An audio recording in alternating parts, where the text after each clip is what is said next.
Breaking news చూస్తున్నాం.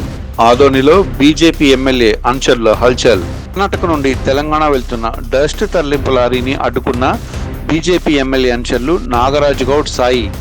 ఇలా లారీని అడ్డుకోవటం వివాదాస్పదంగా మారింది.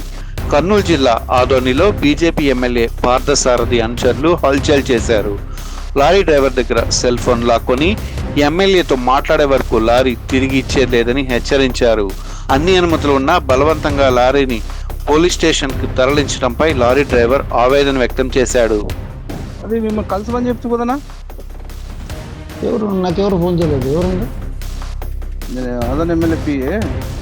అదే పేరు నాగరాజు గౌడ్. నాగరాజా.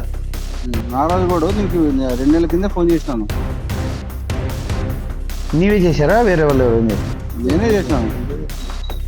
నాకు రాలేదండి. ఎవరన్నా మా బ్రదర్కి ఏమైనా చేశారా మీరు? అదే మీరే కదా సప్లై చేసేది.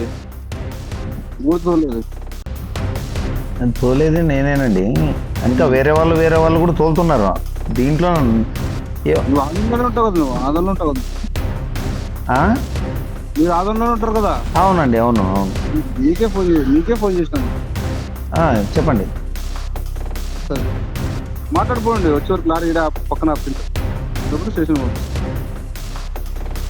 కానీ నాకు మీరు ఫోన్ చేయలేదండి. నేను ఆదంలోనే ఉంటాను.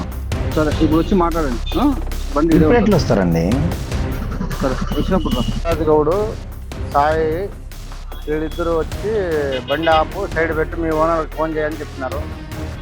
చెప్తే ఏందన్నా మాట్లాడండి, ఇది మాకు కూడా తెలియదు కదా ఏం ఈ పరిస్థితి అని చెప్పినాము.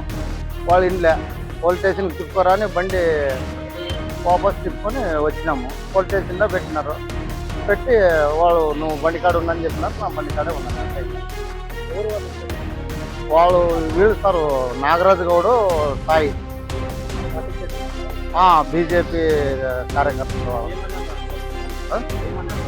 వాళ్ళు ఇదే సార్ బండి సైడ్ పెట్టి మా సార్ చెప్పేంత వరకు బండి తీయద్దు నువ్వు, మా సారు బండి ఆపమన్నాడు, ఆపినాము. 2 నెలల అయింది ఫోన్ చేసినాము.